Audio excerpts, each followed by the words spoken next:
అపజయాలకు కుంగిపోలేదు, విజయాలకు పొంగిపోనూ లేదు. లక్షలాది కళ్ళు ఎదురు చూస్తున్నా, గంపల కొద్దీ పూలు మీద పడుతున్నా ఉర్రూతలగలేదు, వేసమెత్తు గర్వపడలేదు. అభిమానులు దేవునిగా మొక్కుతుంటే ఒక సామాన్యుని కాళ్ళు మొక్కే వినమ్రత. వేల కోట్ల రూపాయలతో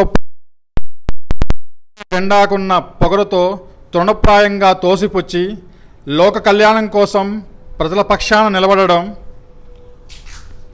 ఎక్కడి నుంచి వచ్చింది మీకు ఈ ఆకాశమంత ఈ నిబద్ధత, సముద్రమంత అసహనం?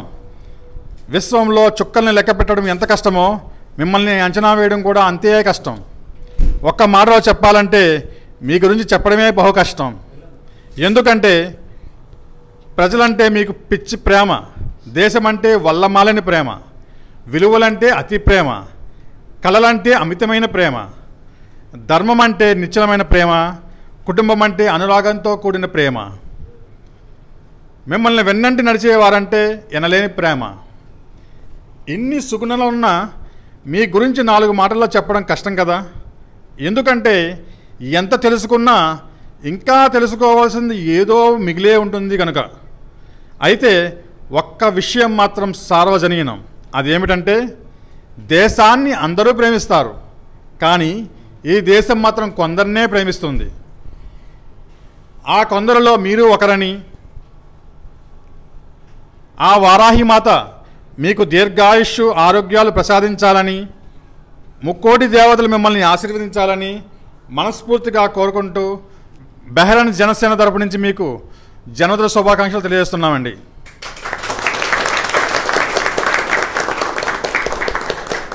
జై పవన్ కళ్యాణ్, జై జనసేన, జై హింద్. ఏమీ లేదని చెప్పేసి ఆయన ఎంత కష్టపడినా ఒక సామాన్యుడిగా మెతుకు వెతుక్కుంటూ ఇటుకి పేర్చుకుంటూ ఒక ఇల్లు కట్టుకుని తర్వాత కోట కట్టుకుని ఎంతో ప్రయత్నం చేయాలి. అలాంటిది తాడేపల్లి కోట ఢీకొట్టాలంటే మాటల, ఆ కంచు కోటని అధికార బలం కానీ డబ్బు బలం కానీ దాన్ని ఢీకొట్టాలంటే మనం ఎంత బలం ఉండాలి పవన్ కళ్యాణ్ గారికి? అదే బలంతో ఎంతో వ్యూహంతో ఆయన ఏమన్నారంటే ఎప్పుడు కూడా నా వ్యూహం నాకు వదిలేయండి, నన్ను నమ్మండి మీరు అందరూ కూడా, నేను ఏం చేస్తానన్నది నేను చేస్తాను, పొత్తు పెట్టుకుంటానా ఇంకో రకంగా వెళ్తానా అన్నది ఆయన ఇండివిజువాలిటీ ఆయన చేస్తానన్నారు. సో అదే నమ్మకంతో కూడా మేము గల్ఫ్ సైనికులు అందరూ కూడా మీకు ఎన్ఆర్ఐలు అందరూ కూడా మేము మంగళగిరి కలిసాం. ఆయన ఇదే మాట చెప్పి మీరు అందరూ గల్ఫ్లో ఎంత అందంగా ఎంత సంతోషంగా ఉన్నారో ఇక్కడ కూడా మీరు వచ్చి అంతే సంతోషంగా ఉండాలి. ఎందుకంటే అక్కడ మీకు ఎలాంటి ఫెసిలిటీస్ ఉన్నాయో ఇక్కడ ఏదైనా షాప్ పెట్టుకోవాలంటే పర్మిషన్ తీసుకుని పెట్టుకుంటాం, అక్కడ అలా కాదు, పార్టీ ఏదైనా పెట్టుకోగలం, మిగతా పార్టీ అయితే పెట్టుకోలేము. సో ఇలాంటి రకరకాల సమస్యలను నేను తీరుస్తాను, మీరు మళ్ళీ హ్యాపీగా మీరు రావచ్చు, ఇలాంటి ధైర్యం ఆయన ఎంతో ఒక సంకల్ప బలంతో ఉన్నారు. అదే సంకల్పం చంద్రబాబు నాయుడు అనుభవం, మోడీ గారి సపోర్టు, ఎన్డీఏ కూటమి ధర్మం గెలిచింది. సో మరొకసారి ఇంత విజయాన్ని అందించి ఆంధ్రప్రదేశ్ని అభివృద్ధి బాట నడిపిస్తున్న మన పవన్ కళ్యాణ్ గారికి మరొకసారి జన్మదిన శుభాకాంక్షలు తెలియజేసుకుంటున్నాము.